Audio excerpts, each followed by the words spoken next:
AI solopreneur revolution, ये क्या है? चलिए आज इसी के बारे में बात करते हैं कि कैसे आर्टिफिशियल इंटेलिजेंस अकेले दम पर काम करने वाले उद्यमियों यानी सोलोप्रेन्योर्स के लिए एक नई क्रांति ला रहा है। चलिए ओपन एआई के सीईओ सैम ऑल्टमैन की इस जबरदस्त बात से शुरू करते हैं। वो कहते हैं कि उनके टेक सीईओ दोस्तों के ग्रुप में इस बात पर शर्त लग रही है कि पहली एक व्यक्ति वाली बिलियन डॉलर कंपनी कब बनेगी। कुछ साल पहले सच कहूं तो ये सोचना भी नामुमकिन था, लेकिन एआई के साथ अब ये हकीकत बन सकता है। तो ये सब शुरू कहाँ से होता है? ये कहानी है एक व्यक्ति वाले यूनिकॉर्न की, मतलब एक ऐसे एआई पावर्ड फाउंडर की जो अकेले ही सब कुछ संभाल रहा है। जब हम यूनिकॉर्न कहते हैं तो मतलब होता है $1 बिलियन की वैल्यूएशन वाली कंपनी। पर यहाँ कैच ये है कि हम एक ऐसी कंपनी की बात कर रहे हैं जिसे सिर्फ एक इंसान चला रहा हो। और ये सिर्फ कोई हवाई बात नहीं है। गार्टनर का अनुमान है कि 2025 तक दुनिया भर में जेनरेटिव एआई पर $644 बिलियन खर्च होंगे। यही वो पैसा है जो इस पूरी क्रांति को आप कह सकते हैं फ्यूल दे रहा है। अगर हम थोड़ा पीछे जाकर देखें तो सोलोप्रेन्योरशिप हमेशा से ऐसी नहीं थी। 2000 से पहले ये लोकल मार्केट तक ही सीमित थी और स्टार्टअप का खर्चा बहुत ज्यादा था। फिर आया डिजिटल जमाना जिसने दुनिया भर में पहुंच दी।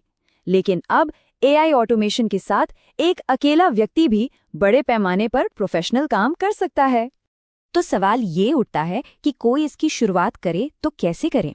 चलिए एक फाउंडर के पहले 30 दिनों के प्लान पर एक नजर डालते हैं।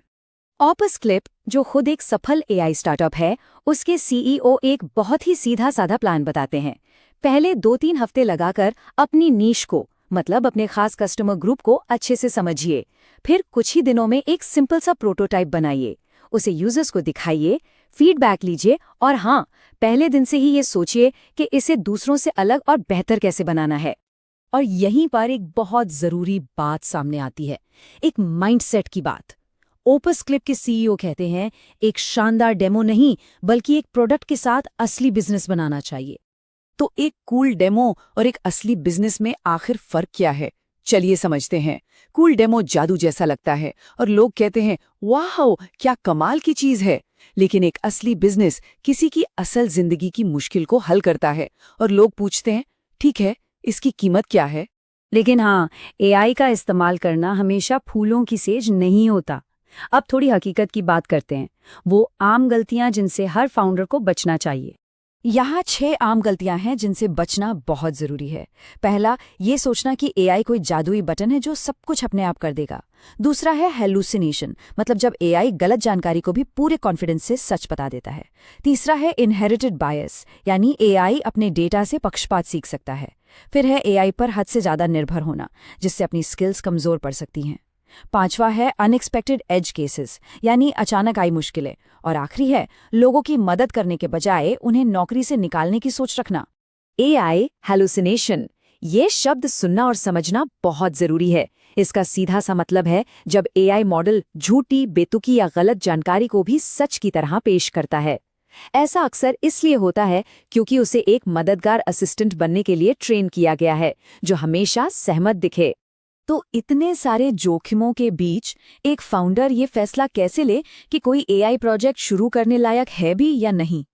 इसके लिए एक बहुत ही सिंपल सा फ्रेमवर्क है। बस 3 सवाल पूछने हैं। पहला, जोखिम क्या है, मतलब अगर कुछ गलत हुआ तो सबसे बुरा क्या हो सकता है। दूसरा, अवसर क्या है, ये कितना समय, पैसा या मेहनत बचाएगा। और तीसरा, सिस्टम क्या है, क्या हमारे पास कोई इंसान है जो गलती होने पर उसे ठीक कर सके। अभी तक हम एआई को एक टूल की तरह देख रहे थे। अब चलिए इससे एक कदम आगे बढ़ते हैं और एआई को एक असिस्टेंट से पार्टनर बनाने की बात करते हैं। सोचिए एक डिजिटल को फाउंडर के बारे में। ये सिर्फ एक असिस्टेंट नहीं है, ये एक ऐसा एआई एजेंट है जो खुद से काम कर सकता है, यूजर से बात कर सकता है और काम को मैनेज भी कर सकता है, बिल्कुल एक असली बिजनेस पार्टनर की तरह। ये जो अकादमिक फ्रेमवर्क आप देख रहे हैं, ये दिखाता है कि कैसे एक फाउंडर की सोच एक कामयाब बिजनेस में बदलती है। और सबसे खास बात यह है कि एआई यहाँ सिर्फ एक टूल नहीं बल्कि आइडिया सोचने से लेकर मार्केट में उसे टेस्ट करने तक हर स्टेज पर एक पार्टनर की तरह काम करता है। तो ये पूरा सफर 3 स्टेज में बटा हुआ है। पहला, इमेजिनेशन शेपिंग, जहां आप अपनी सोच को एक टेस्ट करने लायक आइडिया में बदलते हैं। दूसरा, रियलिटी टेस्टिंग, जहां उस आइडिया को छोटे छोटे प्रयोगों से असल दुनिया में परखा जाता है। और तीसरा, रियलिटी स्केलिंग, जहां कामयाब हुए आइडिया को एक स्थायी बिजनेस में बदला जाता है। चलिए अब जरा जूम आउट करते हैं और देखते हैं कि इस पूरी सोलोप्रेन्योर क्रांति का बड़े पैमाने पर यानी हमारी इकोनॉमी पर क्या असर हो रहा है। ये कोई छोटी मोटी बात नहीं हो रही है। AI पावर्ड सोलो बिजनेस में हर साल, जी हाँ, हर साल 43% की ग्रोथ देखी जा रही है। और अगर हम भविष्य के अनुमानों पर नजर डालें तो तस्वीर और भी साफ हो जाती है। 92% बिजनेस AI में अपना निवेश बढ़ाने की सोच रहे हैं। 87% कंपनियों को उम्मीद है कि 3 साल के अंदर AI से उनका रेवेन्यू बढ़ेगा और 2025 तक दुनिया में 105 मिलियन नए सोलोप्रेन्योर्स आने का अनुमान है। ये आंकड़े साफ साफ बता रहे हैं कि काम करने का तरीका बदल रहा है। लेकिन इन सब के बीच एक बहुत जरूरी बात याद रखने वाली है। जैसा कि टिम कॉर्टिनोविस कहते हैं, अकेले काम करने का मतलब ये नहीं है कि सब कुछ खुद ही किया जाए। अकेले सब कुछ मैनेज करने से आप बहुत जल्दी थक सकते हैं, यानी बर्न आउट हो सकता है। तो सारे टूल्स मौजूद हैं, रास्ता भी साफ है। अब असली सवाल बस एक ही है, कौन सी बड़ी समस्या हल होने जा रही है।